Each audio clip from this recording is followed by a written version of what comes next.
Ο Kim Chang-han έχει χαρακτηριστεί διάνοια των υπολογιστών, κερδίζοντας εθνικά coding contest στη Νότια Κορέα τη δεκαετία του 1980. Συγκεκριμένα, κέρδισε σε ηλικία 10 ετών έναν διαγωνισμό προσωπικών υπολογιστών που διοργανώθηκε από το Υπουργείο Επιστημών της Νότιας Κορέα, ενώ διεκδίκησε πολλά ακόμη εθνικά coding βραβεία. Το 2009 συνίδρυσε την Kino Games, ενώ συμμετείχε και σε άλλες 2 startups. Ωστόσο, το 2014 ο Kim έφτασε στο χαμηλότερο σημείο επιτυχίας της ζωής του. Ειδικότερα, απέλυσε το 1 τρίτο των υπαλλήλων που εργαζόταν στην gaming startup του. Επιπλέον, το 2000 δημιούργησε 3 multiplayer online games σε 3 startups, τα οποία όλα απέτυχαν.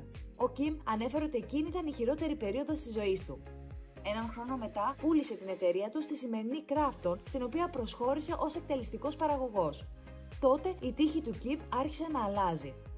Ως τελευταία προσπάθεια επιτυχίας στην επιχείρηση, αποφάσισε να αναπτύξει ένα online battle game, όπου οι παίκτες ανταγωνίζονται μεταξύ τους σε ένα συνεχώς συρρυκνούμενο πεδίο μάχης. Επιπλέον, ο Kim έπεισε τον Ιρλανδό Brendan Green να ενταχθεί στην εταιρεία και να μετακομίσει στη Νότια Κορέα ως δημιουργικός διευθυντής του παιχνιδιού. Η Blue Hole, όπως ονομαζόταν η Krafton εκείνη την περίοδο, κυκλοφόρησε το 2017 το PUBG.